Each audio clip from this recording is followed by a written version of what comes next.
ब्राह्मण पुष्यमित्र शुंग ने राजा बृहद्रथ को मारा।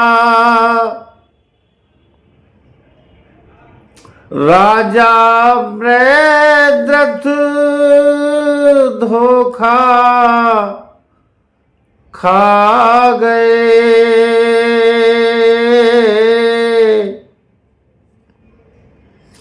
ये नीच ब्राह्मण बौद्धों पर जुल्म ढाकर कत्लो गारत करवा गए।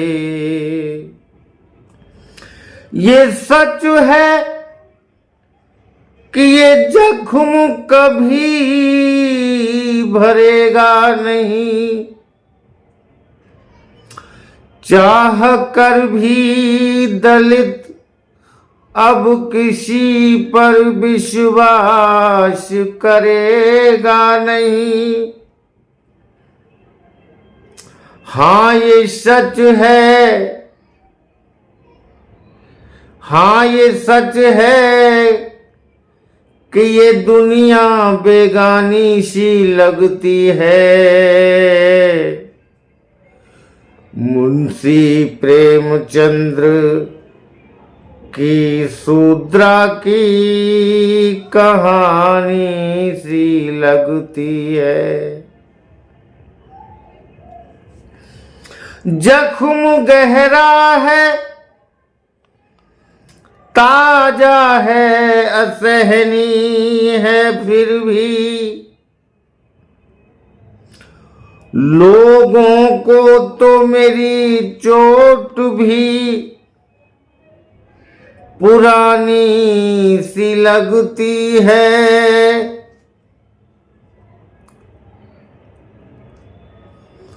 जाप करो अंबेडकर का, साथ दो चंद्रशेखर का, योद्धा दामोदर का। अब SC ST OBC वालों एक हो जाओ। अब हिसाब होगा अपने इस हिंदू घर का। ये पापी धीरेन्द्र शास्त्री, ये पापी धीरेन्द्र शास्त्री राष्ट्रद्रोह का काम कर रहा है।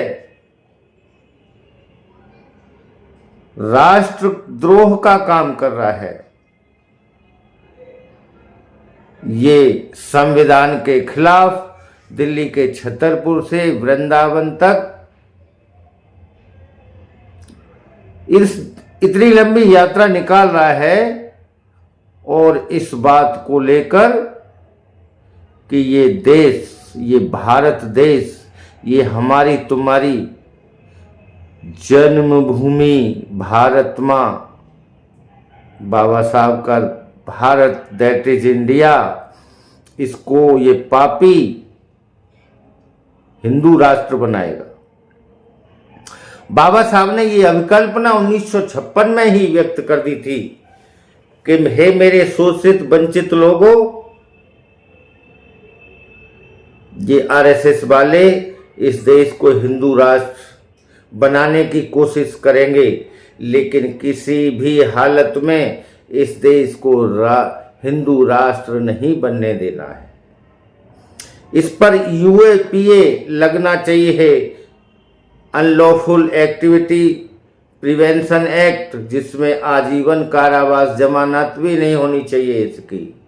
ये सत्ता के संरक्षण में, RSS के संरक्षण में असंवैधानिक कार्य कर रहा है।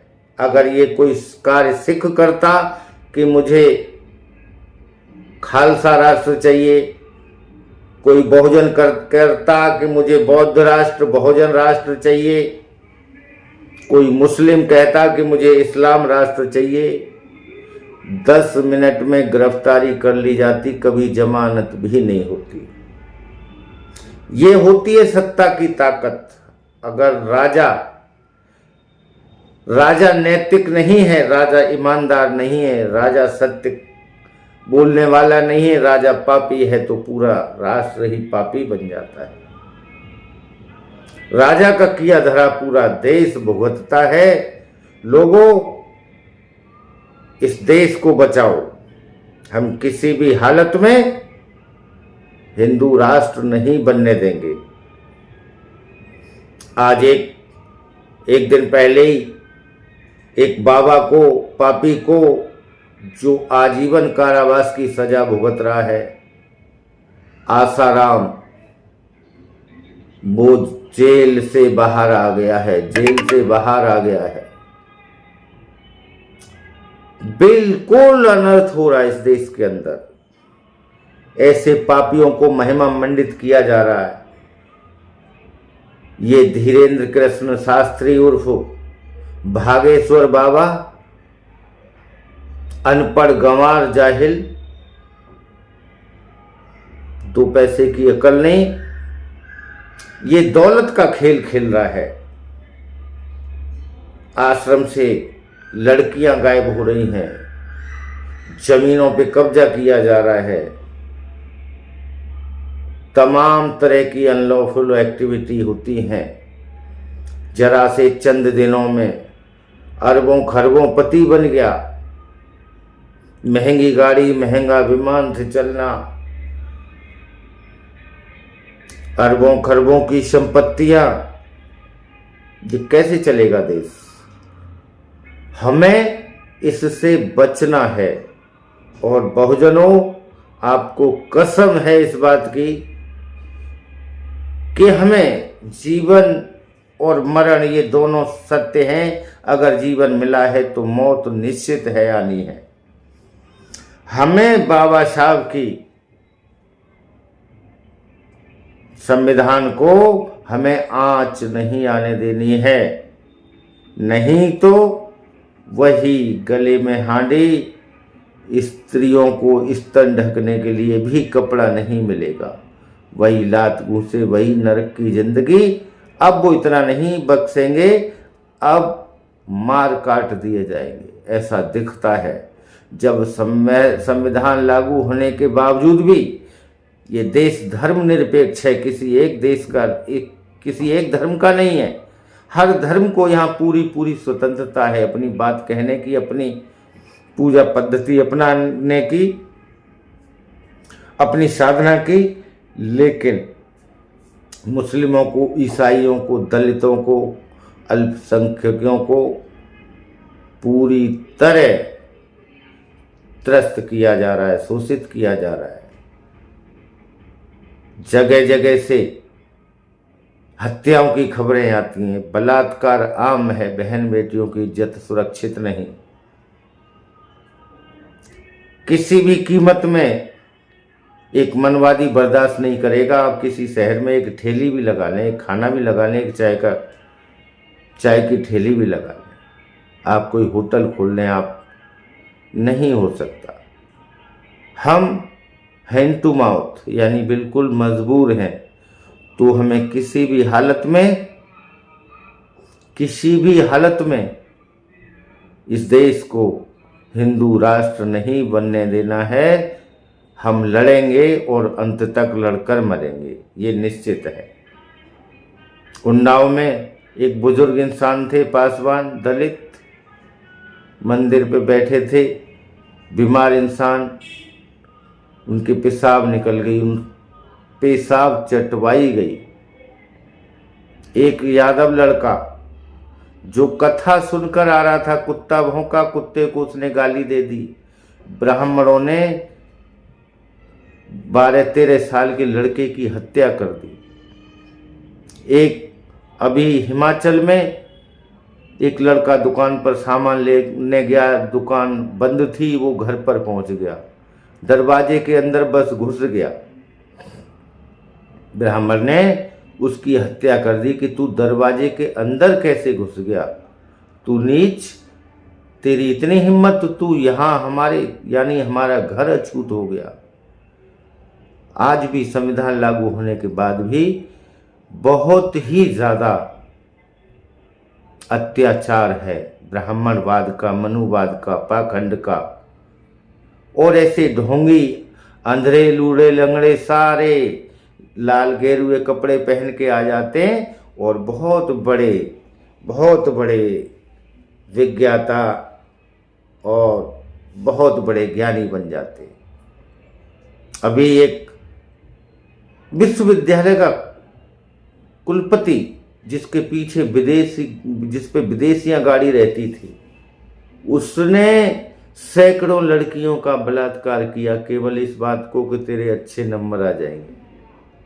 कॉलेज का मालिक था और